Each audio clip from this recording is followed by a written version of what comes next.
നമസ്കാരം. ലോക്സഭാ തെരഞ്ഞെടുപ്പിന്റെ അവസാന ഘട്ടത്തിനുള്ള പരസ്യ പ്രചാരണം ഇന്ന് സമാപിക്കും. ശനിയാഴ്ച നടക്കുന്ന തെരഞ്ഞെടുപ്പിൽ ആകെ 57 മണ്ഡലങ്ങളാണ് വിധിയെഴുതുന്നത്. പഞ്ചാബിലെയും ഹിമാചൽ പ്രദേശിലെയും മുഴുവൻ മണ്ഡലങ്ങളും ചണ്ഡീഗഡ് സീറ്റും ഈ ഘട്ടത്തിൽ വിധിയെഴുതും. ഉത്തർപ്രദേശിലും ബംഗാളിലും ബീഹാറിലും ജാർഖണ്ഡിലും ഒഡീഷയിലും അവശേഷിക്കുന്ന മണ്ഡലങ്ങളിലും ഈ ഘട്ടത്തിലാണ് ജനവിധി. ലോക്സഭാ തെരഞ്ഞെടുപ്പിന്റെ വാശിയേറിയ 6 ഘട്ടങ്ങൾ നിലവിൽ പൂർത്തിയായി. പ്രധാനമന്ത്രി നരേന്ദ്രമോദിയുടെ കേന്ദ്ര സർക്കാർ തന്റെ 3ാം തവണയും അധികാരത്തിലേറുമെന്നാണ് ആഭ്യന്തര സർവേകളിലൂടെ BJPക്ക് ലഭിച്ചിരിക്കുന്ന വിവരം.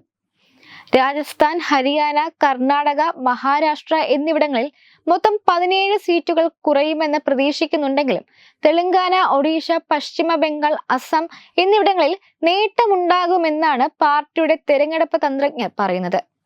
ഇപ്പോൾ വരുന്ന വാർത്ത അനുസരിച്ച് ലോക്സഭാ തെരഞ്ഞെടുപ്പിൽ തുടർച്ചയായ 3ാം തവണയും ജയിച്ച് NDA അധികാരത്തിലെത്തിയാൽ മോദി സർക്കാരിന്റെ സത്യപ്രതിജ്ഞ ദില്ലിയിലെ കർത്തവ്യ പത്തിൽ നടത്താനാണ് ആലോചന.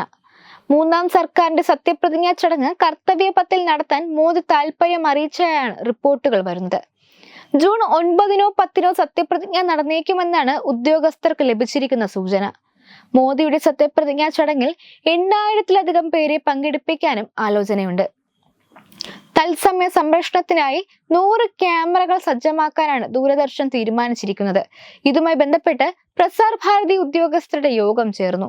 എല്ലാ തയ്യാറെടുപ്പുകളും സ്റ്റാൻഡേർഡ് പ്രോട്ടോകോൾ പ്രകാരമായിരിക്കുമെന്ന് പ്രസാർ ഭാരതി CEO ഗൗരവ് ദ്വിവേദി പറഞ്ഞു. എന്തായാലും ജൂൺ 4-ന് തെരഞ്ഞെടുപ്പ് ഫലം പുറത്തു വന്നതിന് ശേഷമേ സത്യപ്രതിജ്ഞാ ചടങ്ങ് സംബന്ധിച്ച ഔദ്യോഗിക പ്രഖ്യാപനം ഉണ്ടാകൂ.